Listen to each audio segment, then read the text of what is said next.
começar já, né, a nossa discussão, nossos debates, questões de perguntas, pronunciamentos, né, do público presente. Eu conheço algumas pessoas, mas eu creio que nem todos se conhecem, então eu pediria que cada um que for falar, levante o braço, identifique, né, e faça os comentários. Está aberto então aí o espaço.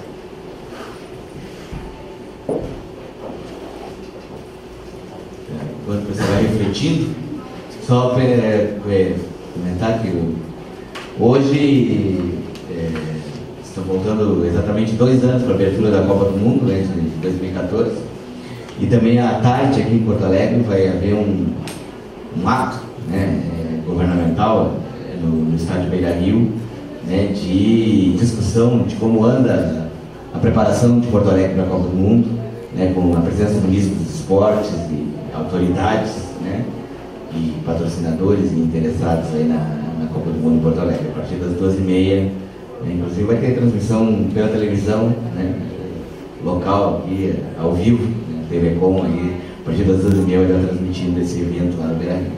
Mas é um evento governamental, né, então nós aqui estamos numa outra discussão. Bom, está aberto aí. Sim? Eu acho que isso, né? Nenhum de nós falou, mas tem uma questão da imprensa, né? Que, na verdade, a gente só consegue ler na imprensa que as obras estão atrasadas, né? Então é uma cobrança que ela mascara as questões que estão por trás. Na medida em que a gente sempre ouve falar da questão econômica, da obra atrasada, se vai ficar pronto ou se não vai ficar pronto. Talvez a gente devesse incluir uma reflexão sobre o papel da grande imprensa, da mídia, né? Neste caso que faz com que a questão esteja deslocada do geral para o específico da obra no estádio.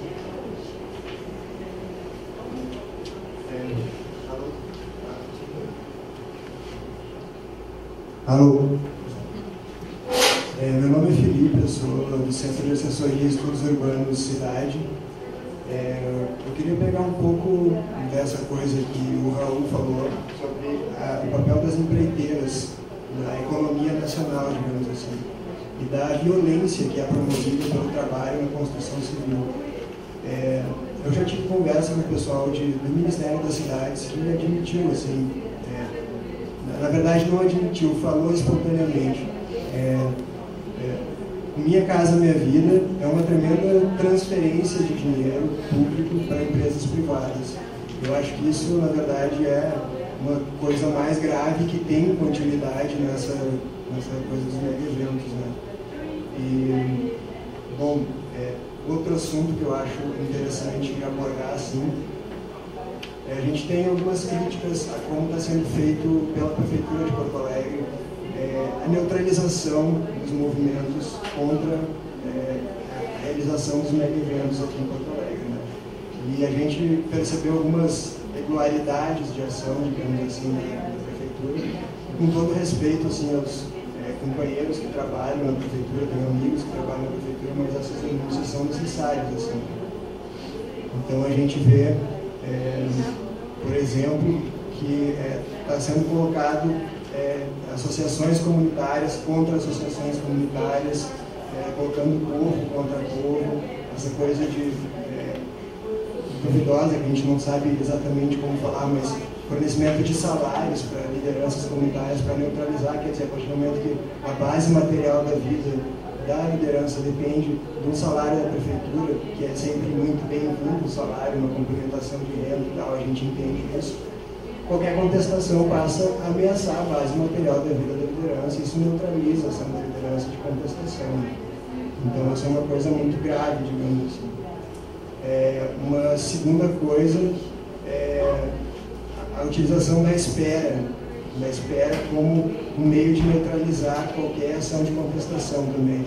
A gente não tem nenhuma informação, não tem transparência, agora tem a lei da transparência que a gente pode, enfim, não foi testado isso ainda, se funciona exatamente, mas a falta de informação e a espera das remoções que vão acontecer, que já estão programadas, que a gente sabe que vão acontecer, elas tornam quase desesperador o caso das pessoas que vão ser removidas, assim, e quando chega a hora de fazer essa remoção, a resistência é pouquíssima, porque já está, assim, agora a campanha é chave por chave. A gente não sai das nossas casas sem ter uma casa para onde ir. A casa para onde as pessoas vão vai ser produzida por um empresário através da Minha Casa Minha Vida. Vão ser casas de 39 metros quadrados, as pessoas não se deram conta disso ainda, que elas vão sair da sua casa, que elas mesmas construíram, para um lugar que ela não sabe qual é, porque vai ser onde a terra é barata, na verdade.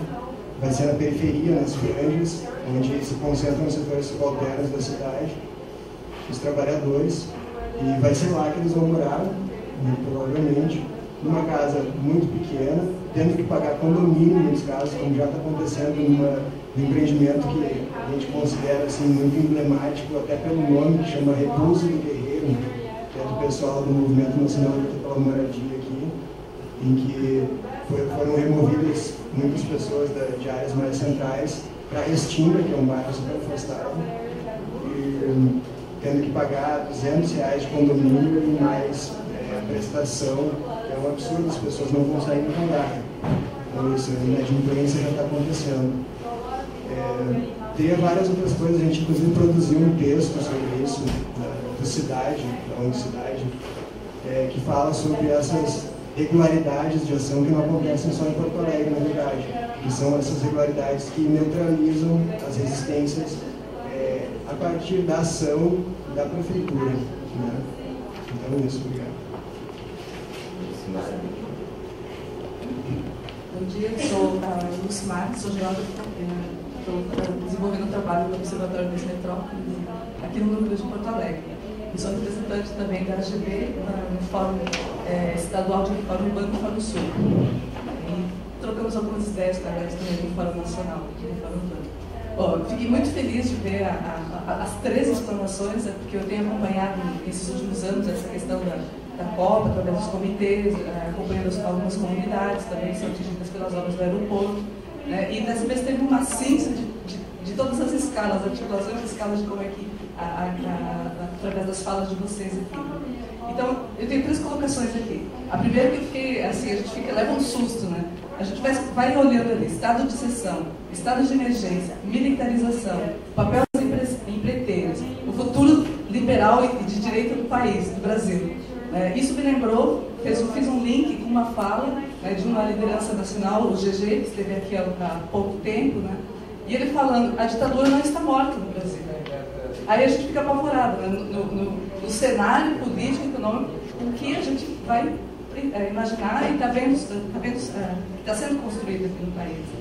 E aí, uma outra provocação que ele faz também, que foi uma fala que me marcou bastante, que aí mexe com quem está fazendo esse contraponto, quem está criticando, quem está fazendo uma resistência, se o problema é a Copa, quando acaba a Copa, mais uma provocação para a gente pensar nesse futuro, além Copa.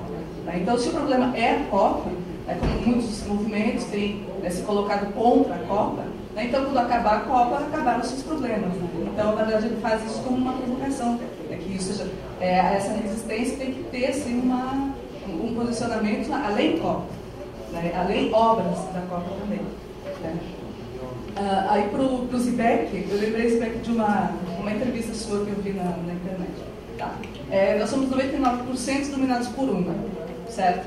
Então, como é que se situa, como é que você enxerga essa fragmentação dos movimentos, essa fragmentação da própria esquerda? Porque quando a gente vê, por exemplo, dentro dos próprios comitês da Copa que a gente tem acompanhado no Brasil, eles são constituídos de formas diversas, diferentes grupos políticos dentro de cada um deles. E não só dentro dos comitês, mas a gente percebe nas próprias comunidades, que são assim, dos movimentos, que existe assim, uma fragmentação, que existe assim, não tem uma unidade para saber o que é a nossa luta, qual vai ser a nossa pauta e assim por diante. Então, é um problema também que a gente observa no campo. E para o Christopher, talvez, qual é o papel dos municípios nessa questão da definição de obras? Porque quem define isso, quem chega lá no governo federal com seus projetos e vai dizer, isso aqui que nós queremos realizar no município, na cidade, são os municípios que fazem isso.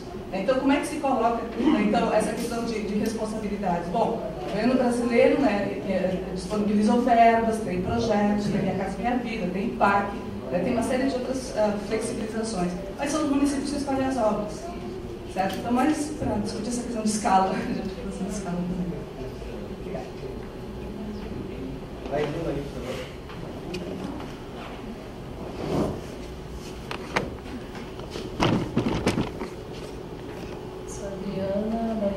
Também estudando aí as obras da Copa do Mundo em Cuiabá. Exato. Bem, acho que só uma complementação à pergunta que ele fez em relação às populações. Né? Como que vocês podem observar a medida provisória agora, ainda não aprovada no Ministério das Cidades, né, frente a esses deslocamentos involuntários estão sendo postos, né? Infelizmente a gente já está acompanhando lá em Cuiabá o deslocamento involuntário de 2.000 pessoas por conta da construção do Parque Barbado, e que assim, ainda não começou a remoção, mas as negociações em virtude de onde estarão indo essas pessoas já está posta, né? Então, a mesma coisa que acontece aqui em Porto Alegre acontece lá. Pessoas são deslocadas da área central, né, uma periferia social, para áreas mais distantes. Eu acho que a gente pode pensar nessa medida provisória e sendo colocada agora.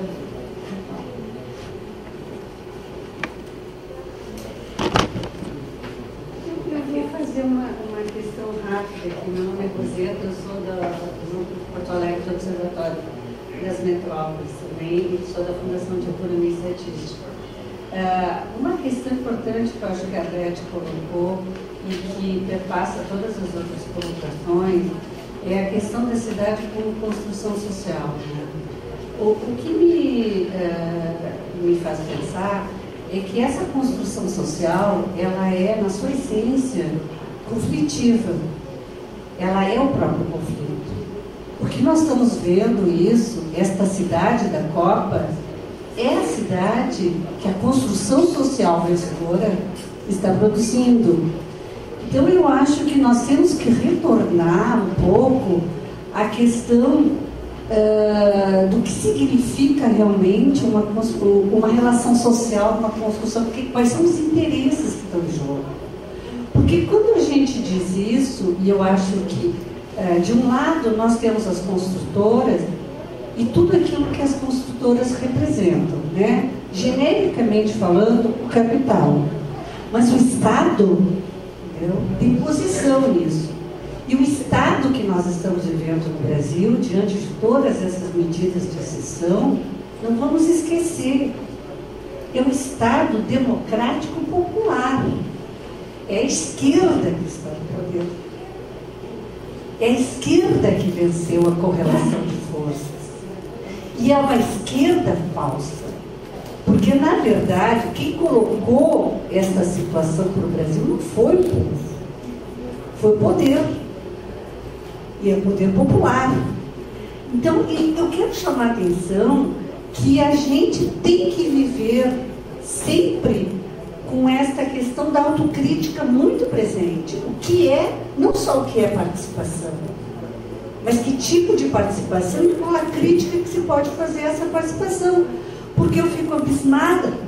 Tudo isso está acontecendo e tem nome, gente.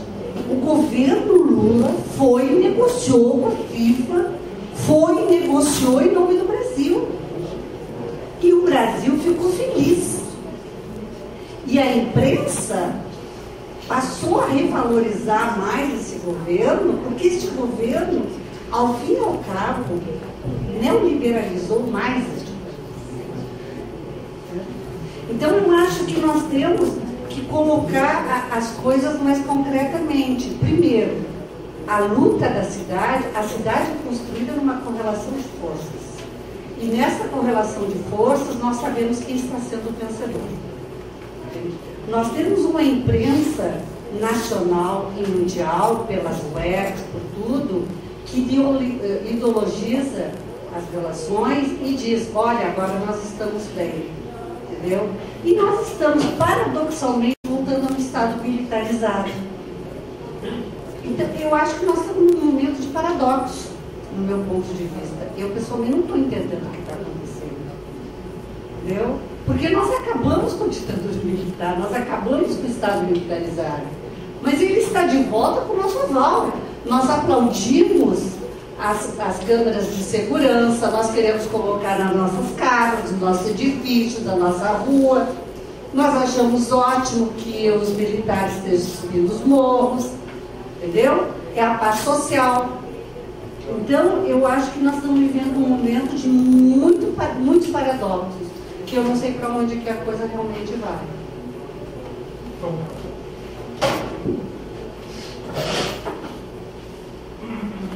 Bom dia mesmo. Meu nome é Ronaldo Toro, eu sou aqui como observador, eu trabalho com um grupo de voluntários dos Fóruns Sociais Mundiais.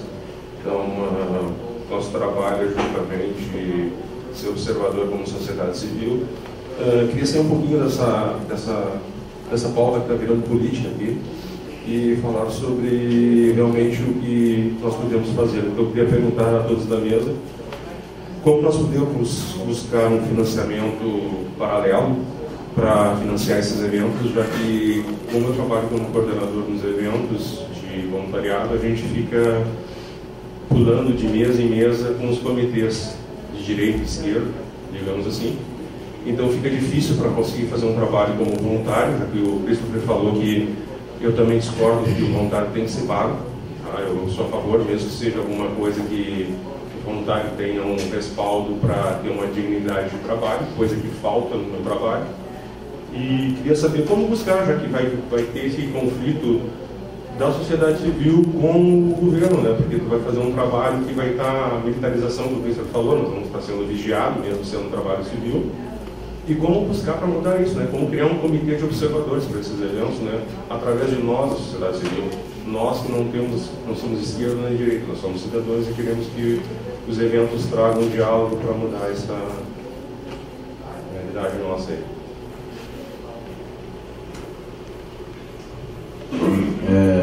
Temos aí a primeira rodada, né? 5 questões. Eu acredito que o pessoal pode falar de modo geral. Vou seguir a mesma ordem das falas, né? Porque eu acho que não teve uma pergunta específica assim, para cada um dos membros, tá? Acho que também não tem resposta específica. Eu acho que tanto a mesa colocou, né, vamos chamar de mesa, colocou questões, como outras questões vieram de uma reflexão. Eu acho que assim, eu vou falar algumas coisinhas que chamaram mais a minha atenção para a gente pensar. Bom, primeiro, eu acho que a questão que o Felipe levanta e que também rebate um pouco na fala do Ronaldo é a questão do trabalho, né? Eu acho que esta é uma questão que nós devemos pensar um pouco, porque pegando um pouco a sua questão de que a cidade depois de pronta, uma obra depois de pronta, o trabalhador desapareceu. Então, é isto que dá a ideia do que acontece durante o processo. E a questão do trabalho, ela é vital, porque sem trabalho não tem produção. Não adianta, eu ainda sou marxista, né? Eu ainda uso as categorias de análise do materialismo histórico, portanto, a questão do trabalho é uma questão importante. Eu posso descontentar. Então, acho que o Felipe levanta uma questão, né, que eu acho que é importante isso, da gente pensar na forma como o dinheiro público se canaliza para o privado. Agora, isso eu quero reafirmar que não é novidade, né? Eu queria dar um exemplo brasileiro.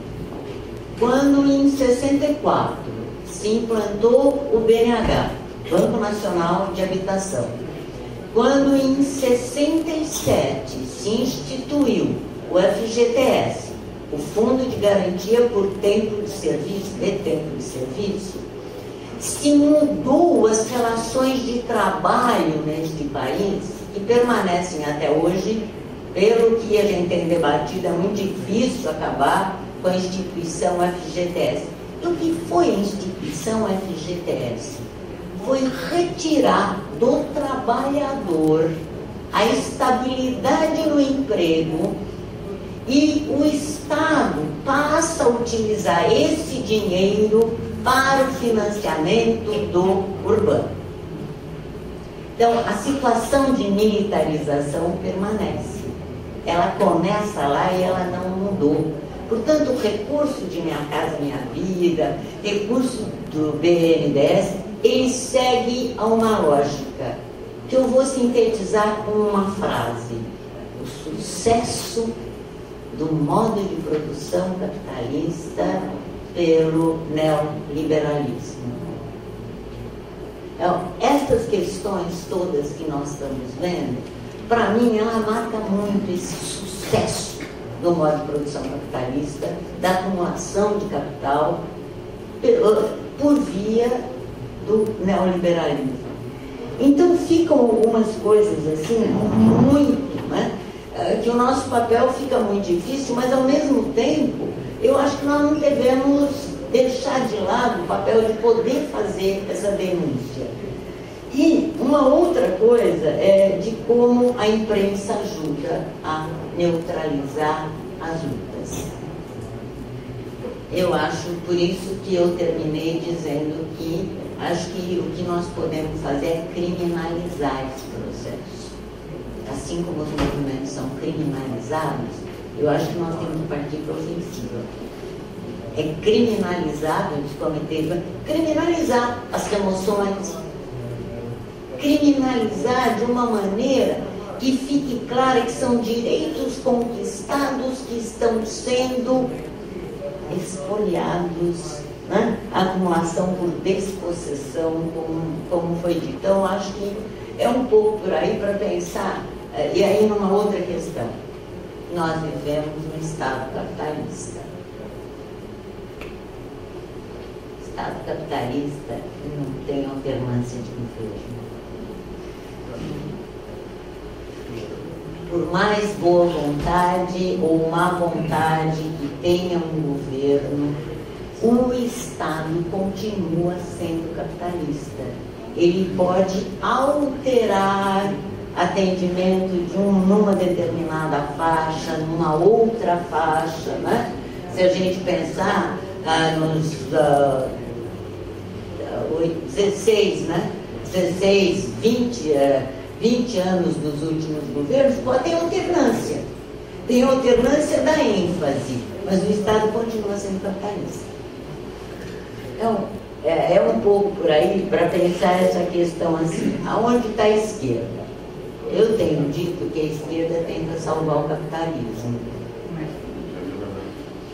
Tenta superar as crises do capitalismo. Bom, eu não sei, eu não respondi nada, né? Mas eu queria agora falar para a Adriana o seguinte: Adriana, essa medida provisória, ou esta questão que está sendo discutida da remoção para deslocamentos involuntários, é mais um macete do capital internacional representado pelo Banco Mundial e FMI. Estou dando nome aos bois, não estou falando o capital, estou dando nome aos bois.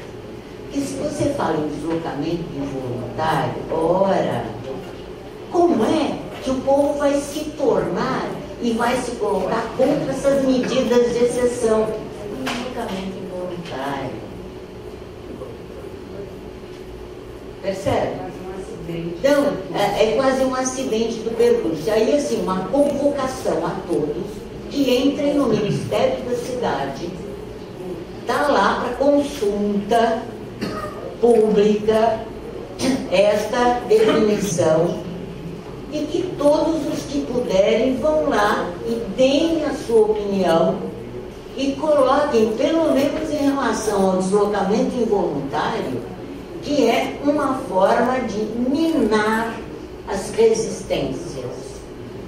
Eu já entrei, já botei minhas coisas lá, e acho que tem que continuar a fazer isso como uma forma de resistência, como uma forma de participação. No Ministério da Cidade tem um site, você entra, bota o seu, cria lá uma senha, você abre todo o documento e parte por parte pode se opinar sobre esse documento. Então eu acho que assim, é uma das formas da gente poder fazer e pensar nisso. Roseta, eu não sei quem está no poder, mas de qualquer forma o Estado é um Estado capitalista, né? Eu acho que nós não temos muito a pensar, senão a pegar um pouco o que a Lucimar falou, tem uma fragmentação, e uma fragmentação que é construída. Eu acho que este momento é um momento de reflexão da gente poder dizer aonde nós podemos atuar para minimizar um pouco. Eu digo por aqui porque tem tanta coisa importante para refletir que vocês falaram, que eu não teria muito a acrescentar, senão a gente pensar junto.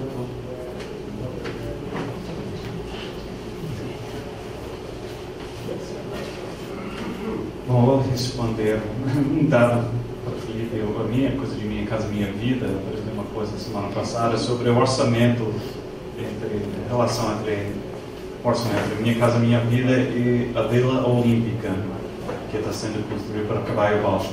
Minha Casa Minha Vida, o orçamento nacional para 2012 é 11 bilhões de reais. O orçamento da Caixa para a Vila Olímpica é 2,5 bilhões para construir um empreendimento assim, para 15 mil atletas, que vai ser vendido no mercado aberto a 500 mil cada apartamento só para construir. Então vai ser vendido 1 milhão, etc. para Cavalho Rocha, que também é dono do terreno.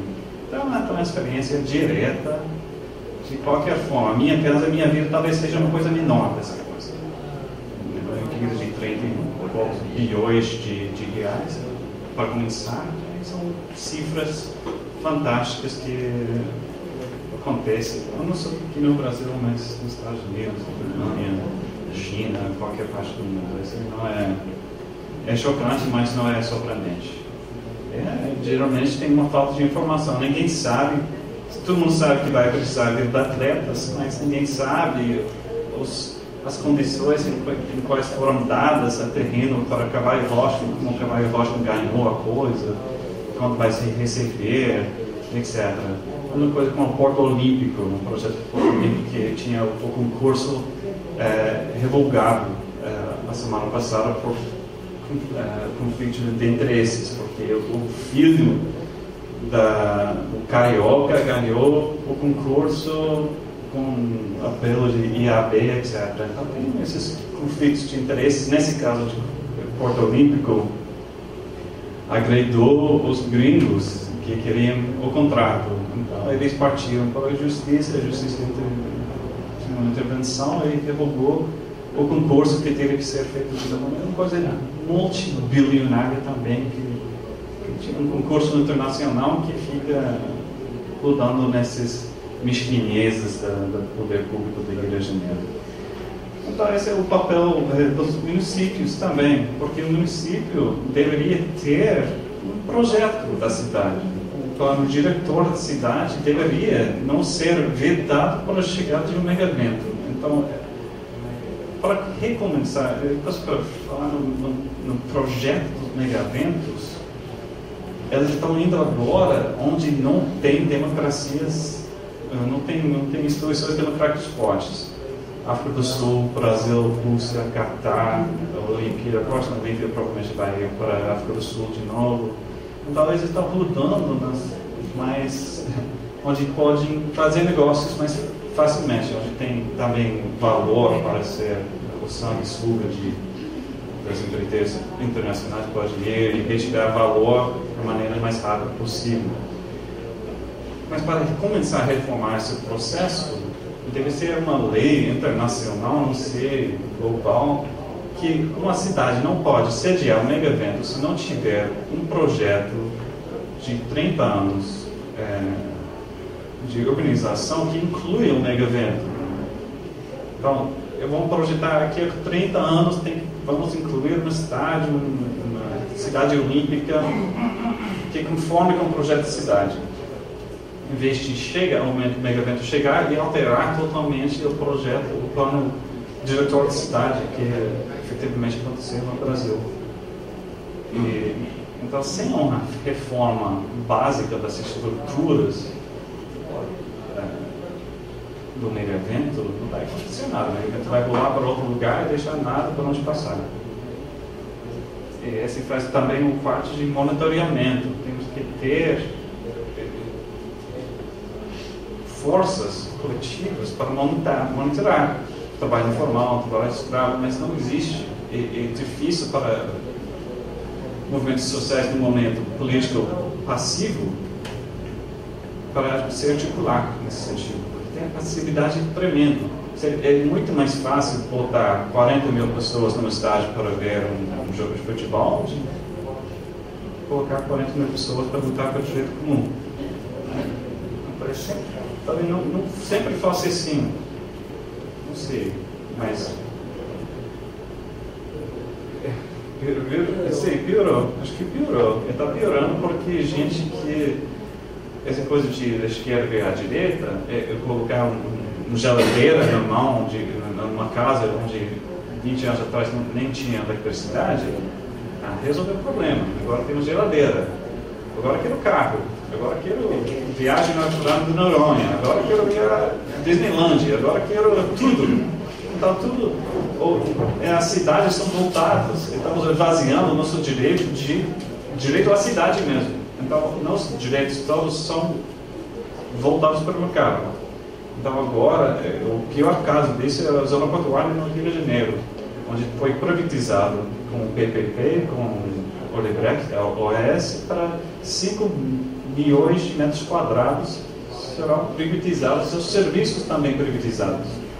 Então, o projeto de urbanização não é mais nas mãos do poder público, mas nas mãos do poder privado, onde, para comprar você teria que comprar seu direito à água, à segurança, esgoto, circulação e habitação. Então, os direitos básicos da cidade, o direito básico da cidade é totalmente esvaziado e dado às forças do mercado. Esse é o endgame do neoliberalismo. Pode ter direito a acessar aos lugares, ou ter direito à água limpa, esgoto, etc., na medida que você pode comprar esse direito. Então, esse privatiza a vida pública e os bens públicos também. E vejo esse processo aumentando com a chegada dos mega-eventos, e se não agirmos de forma coletiva forte, até violenta, contra essa coisa, vai ser implementado de maneira violenta. Então, vai ter um choque entre as visões diferentes do mundo, e acho que a visão esvaziada, a visão mercantilista, está na ascendência no Brasil.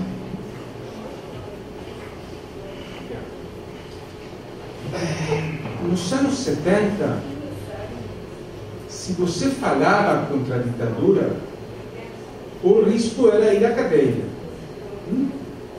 Mas seguramente teria muitos amigos. Sim. A esquerda não existia formalmente, mas existia na sociedade.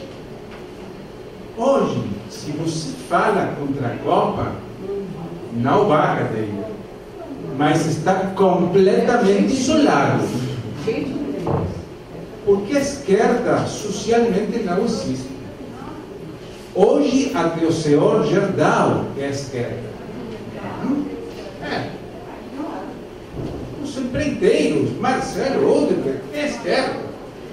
Falha com a esquerda, seu ídolo é o Lula. Grande problema temos. Hoje, os críticos e o pensamento crítico e a ação crítica estão completamente afastados da ideia, da possibilidade.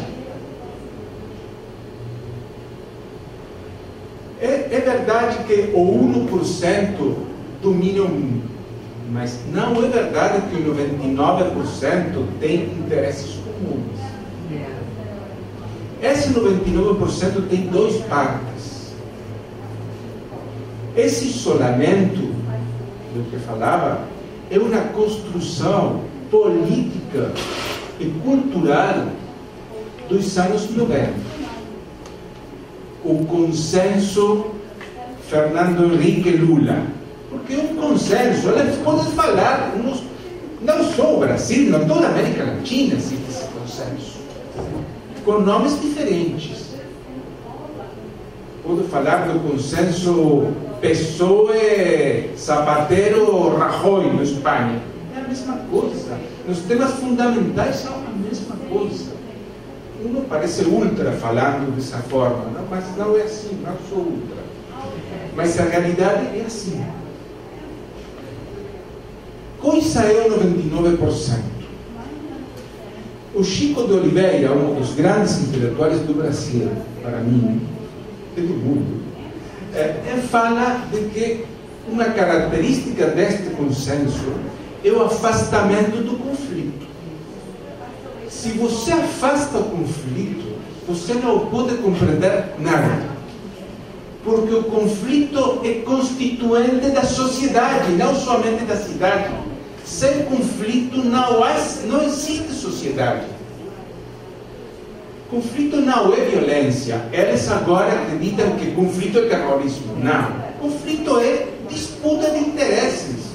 Pode ser a fala, a ideologia, pode ser ideias, pode ser debate, pode ser luta. Mas conflito é central na compreensão da sociedade. Quando existe um conflito, poucos agora, a realidade aparece, emerge essa diferença, essa diferenciação do 99%. Do Fórum Social Mundial, um outro mundo é possível. Ele é uma utopia que deve estar presente para que possamos enxergar perspectivas na nossa vida cotidiana e nas nossas lutas cotidianas. Mas eu não sei como obter recursos. É um dos maiores mega eventos que tem nessa cidade, nesse país, e é muito mal. Mas realmente não sei como obter. No entanto, eu considero um lugar onde pode ter uma catarse coletiva, assim como a Cúpula dos Povos, em que pode se gerar não a multidão de antigamente, mas a multitude de projetos que podem ser construídos. Mas a tua pergunta, para mim, fica sem resposta.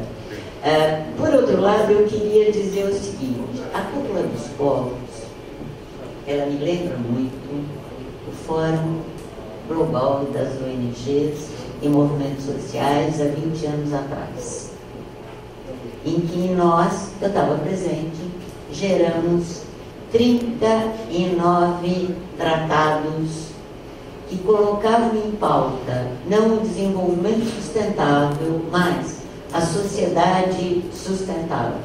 E nas minhas palavras, assim, pensar não ocupa espaço. E se o maior atributo do homem é pensar, não consome, exceto a sua alimentação, então este deveria ser o nosso lema. Portanto, eu concordo, primeiro, de que a Rio+20, assim como a assinatura da Agenda 21, foram muito importantes. Sabe para quê? Para ocultar as contradições e conflitos. Eu tenho um artigo sobre isso, mas eu vou resumir. Da luta de classes se passou ao conflito de gerações. Acabou. Todos são responsáveis pela depredação da natureza, sem que os reais responsáveis sejam colocados. Então, ela foi muito importante para o sucesso do neoliberalismo.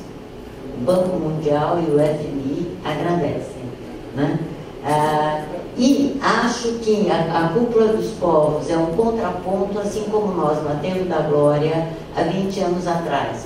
Assim como a ideia de estar no Fórum Social é um contraponto, né? Mas ele permite o diálogo.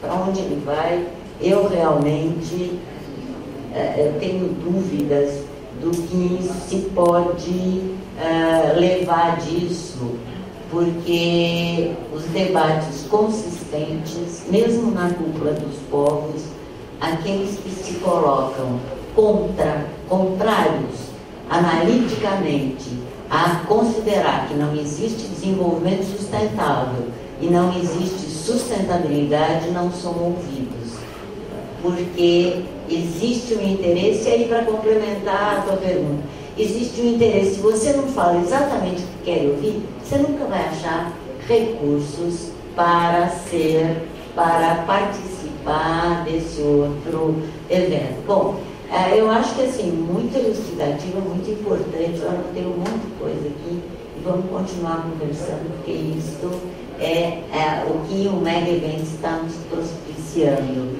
poder debater e aprofundar questões. Hoje não temos possibilidade de mudar essa situação. Não existe possibilidade. Hoje estamos diante a maior derrota cultural do projeto emancipatório em 2 ou 3 séculos. Isso é a realidade. Os trabalhadores de hoje, seus sonhos são o BlackBerry, o plasma, o carro. Eles sonham com viver como a Eike Batista. As mulheres sonham com ser Shakira ou a Gisele Bündchen. Esses são os sonhos da realidade hoje. Diante disso, não podemos modificar os sonhos da gente, porque são seus desejos mais profundos. Isso é muito importante, compreender essa derrota cultural, mais que política. 200 anos atrás, ou 30 anos atrás, os trabalhadores queriam viver como vivia o trabalhador, com dignidade, não com muitas coisas. Estou anotando. Diante disso, nós temos 2 caminhos. Um não depende de nós outros, que a marolinha de Lula se transforma em tsunami. A crise do sistema, a crise da civilização. Diante disso, esse é o nosso futuro, crise civilizacional. Mas não depende de nós outros o aprofundamento da crise, nem a compreensão da gente de que deve mudar a sua forma de viver. O segundo, sim, depende de nós, é enfrentar o isolamento. Eu não tenho medo do isolamento. Eu tenho medo da incoerência, de não ser coerente. Eu acredito que se somos coerentes, aunque seamos poucos, no longo do tempo, muita gente poderá provavelmente cambiar, mudar. Mas, se no momento do tsunami simbólico não existe gente que viva de uma maneira diferente, acabou-se. Manter as formas de vida heterogêneas, isso que você falava, é fundamental para que uma parte da humanidade tenha a referência de que é possível outra forma de vida. Não sei, não é um programa, não é um caminho seguro, é uma probabilidade. Mas sem isso, não podemos enfrentar a crise civilizacional. Heterogeneidade é o que o sistema quer matar. Se não, possível. Sim, manter tudo homogêneo. Tudo homogêneo. O agronegócio, tudo homogêneo. Sem floresta. Se nós temos islas de floresta, assentamentos, de outro tipo, outra forma de vida, temos a possibilidade, nem a certeza. É pouco, mas é o que temos. Agradeço as intervenções. Tenho uma árdua tarefa de amanhã pela manhã fazer uma síntese aqui no plenário. Espero que esteja à altura dessa tarefa amanhã de manhã. Agradeço também a presença, reitero o convite para a parte da tarde e muito obrigado aí aos nossos painelistas, colegas, amigos, pela conversa e por esse momento de encontro também e reflexão.